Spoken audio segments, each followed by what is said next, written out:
오늘 영상에서는 위드에서 가장 많이 사용하는 구동사 5개 알려드릴 건데 위드에서 많이 사용된다는 거는 회화에서도 많이 사용된다는 뜻이겠죠?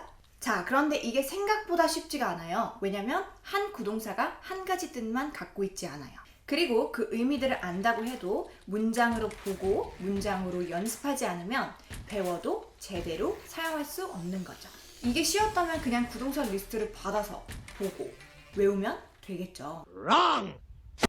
그래서 오늘 이 영상에서는 일단 5개의 각각 구동사가 갖고 있는 의미들을 볼 건데 정말 흔하게 사용하는 의미들만 알려드릴 거예요. 그리고 구동사는 한 가지 뜻만 갖고 있지 않아요. 늘 여러 개의 뜻을 갖고 있는데 오늘 영상을 봐야 할 가장 중요한 이유, 계속하다가 무슨 일이 일어나다라는 뜻으로 변형이 돼서 쓰이기도 하고요. 마주치다가 찾다라는 의미까지 변형이 돼서 사용이 돼요. 이게 무슨 말이지? 라고 생각하시는 분들은 영상 끝까지 봐주세요. 어떤 식으로 머릿속으로 기억을 해야 될지 제가 가이드를 잘 잡아드릴 테니까 걱정 마시고 잘 따라오시면 돼요. 이렇게 한 번 배울 때 꼼꼼하게 파고들면 한 방에 정리될 수 있어요. 오케이? Now, let's dive in. 첫 번째는 get along.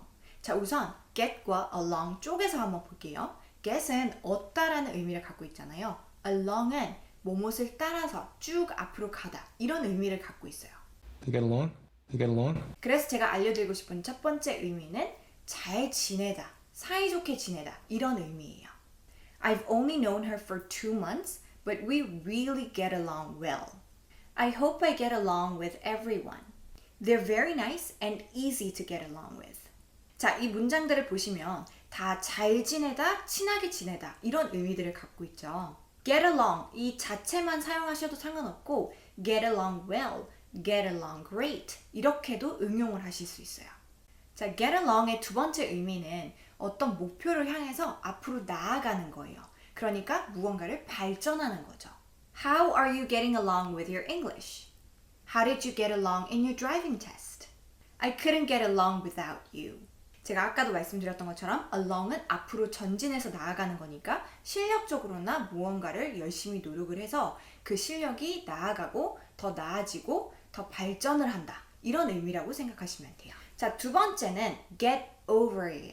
Get over. 자, 우리가 get over라고 하면 극복하다로 첫 번째로 기억을 하시면 되는데 중요한 건 우리가 문장을 쓰다 보면은 해석이 한글에서는 조금 다른 단어로 쓰일 수 있어요. 예를 들어서 They just need time to get over it. Amy finally got over her ex-boyfriend. You have to get over worrying about what people think about you. 자, 여기서 보시는 것처럼 우리가 한국말로는 뭐든지 극복하다라고 얘기를 하지 않아요. 예를 들어서 just get over it 이런 문장을 사용할 때 그냥 극복해 이렇게 자주 사용하시나요? 아니면 그냥 잊어버려 이렇게 사용하는 게 여러분들이 생각하실 때 더 자연스럽나요? 여기서 포인트는 우리가 영어 공부를 할 때 계속 한 가지 한글로 집착을 하고 그거를 단어장 외우듯이 외우다 보면은 회화 공부를 하는 데 있어서는 굉장히 방해가 많이 되는 요소예요. 그러니까 어떤 단어를 배우든 어떤 표현을 배우든 우리가 그거를 사전으로 찾더라도 이게 무슨 의미이지? 내가 어떤 상황에서 이걸 어떻게 쓸 거고 또 내가 이걸 사용을 할 때 어떤 한글이 떠올라야 이 영어를 뱉을 수 있을까? 이걸 생각을 하시면서 공부를 하시는 게 가장 중요한 포인트예요. 자, 그래서 지금 제가 설명드리는 get over는 머릿속으로나 마음속으로 이걸 덮어두고 없애버리는 이런 감정이라고 생각을 하시면 돼요. 그런 경우에는 우리가 get over 사용하는 거 꼭 잊지 마세요. 세 번째는요, bring up이에요.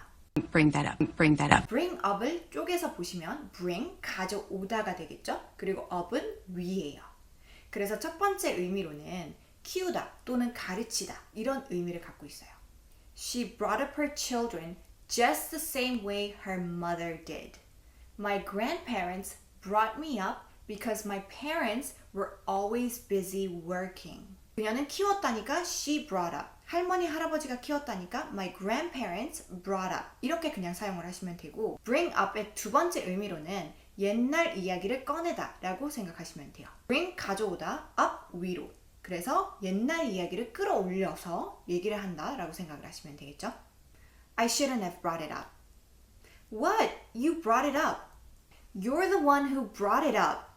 우리 한국말 할 때도 네가 얘기를 꺼낸 거잖아. 네가 그 얘기를 먼저 했잖아. 이런 얘기 되게 많이 하잖아요. 그런 것처럼 영어에서도 bring it up 이라고 얘기를 하면 그 이야기를 꺼내다 이렇게 생각을 해주시면 돼요. 네 번째로는 go on이에요. go on은 머릿속으로 계속하다, continue 이걸 먼저 기억을 해주시면 되는데 여기서 중요한 건 우리가 꼭 계속하다라고 할 때만 사용을 하겠지라고 하면 여러분들은 이 go on을 잘 사용하실 수가 없어요. 왜냐면 What's going on? What's going on? 이렇게 얘기를 할 때 무슨 일이야? 라고 물어보는 거예요. 근데 무슨 일이 계속적으로 일어나고 있는 거야? 이렇게 얘기를 하는 거거든요. 큰일이 나거나 어떤 심각한 상황이다 라고 할 때도 What's going on? 이렇게도 사용하실 수 있지만 우리가 일상적으로 영어로 얘기를 할 때 예를 들어서 화장실에 갔다 와서 나왔더니 사람들이 막 숙덕숙덕 하다가 갑자기 멈췄어요. 그럼 제가 왜? 뭔데? 무슨 일이야? 이렇게 얘기를 할 수 있잖아요. 그럴 때 Okay, what's going on? 이런 식으로 사용하기도 한단 말이에요. 그리고 예를 들어서 우리가 대화를 하다가 멈췄어요. 그리고 나서 계속 얘기해 이렇게 얘기할 때 continue보다는 go on 이렇게 얘기를 많이 하고요. Go on, try it, it's delicious 이렇게도 사용할 수 있겠죠. 어서 먹어, 어서 얘기해, 어서 뭐뭐해 이런 의미라고 생각하시면 돼요. I just waited for her to go on. He went on speaking for 2 hours. 이렇게도 사용할 수 있겠죠. 그래서 여러분 어떤 연결고리가 있는지 아시겠죠? continue, 계속하다. 그냥 이 단어로만 충분하지가 않아요. 다섯 번째는 come across이에요. Come across. Come across. 자, come across의 첫 번째 의미로는 우연히 마주치다예요. I came across Tom 3 times today. What a coincidence. She came across some old photos. I came across a word I'd never seen before. 자, 보시다시피 우연히 마주치다라고 하면 대부분은 사람만 생각을 하실 수 있는데 어떤 사물을 우연히 발견하다 이렇게도 기억하실 수 있고 또는 제 예시문장처럼 어떤 단어를 우연히 발견하다 이렇게도 되실 수 있어요. 꼭 사람이 아니라 다른 사물도 된다. 이것도 기억을 해주시고요. come across 두 번째 의미로는 무언가로서 받아들이다, 이해하다 이렇게 기억을 하시면 돼요. Amy came across as a bit bossy. He came across as a very interesting and friendly person. 받아들이고 이해를 하는 거잖아요. 누군가를 보거나 무언가를 보고 이게 머릿속으로 딱 스쳐서 생각이 들게끔 하는 그런 것들이 come across가 되는 거예요. 자, 이렇게 5가지 구동사 오늘 정리를 해봤는데 오늘도 열심히 공부하신 여러분 고생 많으셨고 100% 200% 이해하고 잘 써먹을 수 있도록 하시려면 제가 드린 예시 문장들과 여러분들의 예시 문장들을 한번 연습해 보시면 좋을 것 같아요. 댓글에 연습해 주시면 제가 도와드릴 수 있으니까 댓글로 한번 연습을 해보시고 이런 영상들 더 보고 싶으시다면 구독, 좋아요, 알림 설정 그리고 댓글 꼭 남겨주세요. And I'll see you in my next video. Bye guys!